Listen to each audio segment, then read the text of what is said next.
Ini ada cerita ya, ada seorang bapak-bapak itu ke dokter, periksa karena lehernya tuh kaku gitu loh. Terus kata dokter itu, kalau penyakit leher kaku ini penyakit orang-orang Eropa atau orang-orang Arab. Bapak asli mana? Saya asli Jawa, Dok. Jadi dokternya akhirnya periksa, oh gak ada pengapuran, diperiksa, oh mungkin barangkali ada akar gigi yang tertinggal, ternyata nggak ada juga. Kalau melihat sesuatu itu ada yang gak baik ya, kali ini ditinjau dari segi akhlak ya. Kalau melihat sesuatu tuh yang gak baik, itu jangan langsung benci gitu. Istilahnya orang itu ya apa ya, ngenyek lah. Yang namanya umat manusia di dunia ini kan ada yang baik, ada yang enggak. Jadi fungsi leher itu kan fungsi untuk gampang menoleh kiri kanan. Sebenarnya permasalahan di dunia ini tuh ada yang baik, ada yang enggak baik gitu. Yang enggak baik itu ya kita toleh, oh begitu, kita harus mengikuti. Kemudian yang buruk sama, oh yang buruk itu ya juga melihat. Kemudian kita bisa enggak ya menasihati, terus doakan, mohonkan ampun pada Allah. Jadi jangan ngenyek, istilah Jawanya itu jangan ngenyek. Kalau melihat sesuatu itu yang buruk jangan ngenyek. Jadi ini ditegur oleh Allah Ta'ala, lehernya enggak bisa menoleh kiri kanan. Ya, kalau pingin bisa menoleh kiri kanan seperti semula ya mohon ampun pada Allah. Jadi kalau melihat sesuatu yang gak baik, nasihati, mohonkan ampun. Gitu. Kalau yang kanan, melihat sesuatu yang baik, ya harus diikuti. Jadi mulai sekarang kalau sudah tahu penyebabnya leher kaku tidak bisa menoleh kiri kanan karena melihat kejelekan itu ngenyek. Apa yang ngenyek itu menghina. Yang menyebabkan tensi itu tinggi atau tekanan darah itu tinggi ya tidak melulu dari makanan saja. Makanan ini hanya pemicu-pemicu yang persentasenya itu kecil. Yang menyebabkan tensi itu tinggi secara perilaku itu ya karena berpikir tanpa henti disertai khawatir. Kalau melihat sesuatu itu gak cocok, jengkelnya itu terus menerus. Kalau menjalankan sesuatu itu terburu-buru. 3 masalah ini yang menjadikan pemicu awal tensi itu tinggi.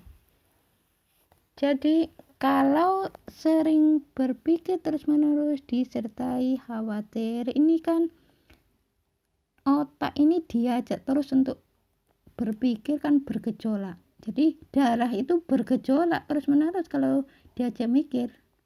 Mikirnya tuh terus-menerus disertai khawatir. Jadi darahnya tuh bergejolak terus. Ini lama-lama kalau tensinya tuh terus naik, tambah lama tambah naik. Ini pembuluh darah di otak ini lama-lama itu bisa pecah. Dan ini bisa menyebabkan kematian. Iya, sungguh saya tidak menakut-nakuti. Sekarang kalau tensi rendah berarti kebalikannya dari tensi tinggi ya. Kalau tensi rendah itu karena tidak semangat mengerjakan sesuatu.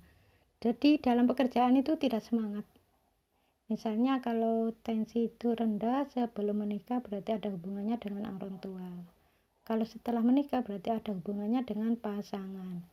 Kalau dimintai tolong untuk mengerjakan sesuatu itu ya sebentar, tidak dilaksanakan gitu loh, seperti tidak bersemangat. Jadi harus bersemangat biar tensinya itu tidak rendah. Ini ada pertanyaan dari Bapak Motivator. Kalau penyakit gatal-gatal seperti kades itu penyebabnya apa ya? Itu bisa dari sihir atau ilmu. Ya, ilmu itu yang dimaksud di sini baca Quran niatnya bukan karena Allah. Misalnya sudah melakukan baca Quran niatnya karena Allah. Kok masih begitu ya? Berarti ilmu dari orang tua atau kakek neneknya. Jadi meskipun orang tua sudah meninggal, ilmu ini akan mencari keturunannya. Perjalanan ilmu itu seperti itu. Jadi ini terus kena anaknya, kena cucunya. Makanya saya pernah dengar ya, ada seorang bapak itu mengatakan begini di hadapan bunda, mungkin ini keturunan kali ya, bapakku juga begini, bapaknya, ibunya, kata-kata seluruh rumah itu kata-kata. Akhirnya beranggapan seperti itu. Ya memang kalau penyebabnya itu karena ilmu itu ya terus akan mencari keturunannya. Caranya ya harus dilepas, mohonkan ampun. Ya Allah, ampuni dosa-dosa musyrik yang pernah dilakukan oleh orang tuaku atau orang tua sebelum orang tuaku.